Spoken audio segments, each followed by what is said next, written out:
आज आहे 27 सप्टेंबर, पिल्लूचा तिसरा बर्थडे आणि पिल्लू बघता बघता डोळ्यासमोर 3 वर्षाचा पण झाला. लेकरं किती पटपट मोठी होतात आणि वेळ पण किती लवकर निघून जातो हे आपल्याला समजत सुद्धा नाही. तर त्याचं 3 वर्ष पूर्ण होऊन आता 4थं वर्ष चालू झालेलं आहे. त्याच्या बर्थडेची सर्व तयारी आम्ही दोघांनी मिळून केलेली होती. त्यानंतर केक वगैरे पण घेऊन आलोत आणि गणपतीमध्ये आजूबाजूच्या लोकांसोबत ओळख झाली होती.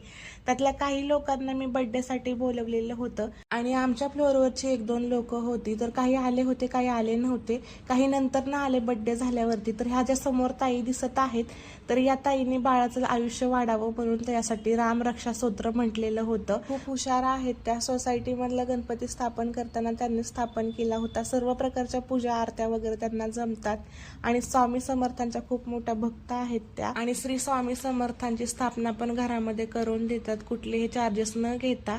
तर इकडं सगळ्यांनी बाळाला ओवाळून घेतलं आणि लास्टला मी पण ओवाळून घेतलं. सर्वांनी पिल्लूला छान असं बर्थडे विश केलं, छान छान असे गिफ्ट्स दिले आणि त्यानंतर तिघांनी मिळून आम्ही केक वगैरे कटिंग करून घेतला आणि ज्यांचा उपवास होता त्यांच्यासाठी मी वेगळं फराळ आणलेलं होतं उपवासाचं.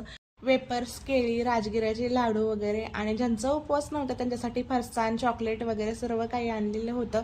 तर सर्वांना मी चॉकलेट, वेपर्स आणि ज्यांचा उपवास होता त्यांना राजगिऱ्याचे लाडू, केळी वगैरे वाटून दिली आणि त्यानंतर आम्ही जेवण वगैरे करायला घेतलं. तर जेवणामध्ये पनीरची भाजी बनवलेली होती आणि बासुंदी, चपाती केलेली होती. तर आजचा व्हिडिओ एवढाच होता. आवडला असेल तर चॅनलला लाईक, शेअर आणि सबस्क्राईब करा. आता भेटू नेक्स्ट व्हिडिओत. बाय.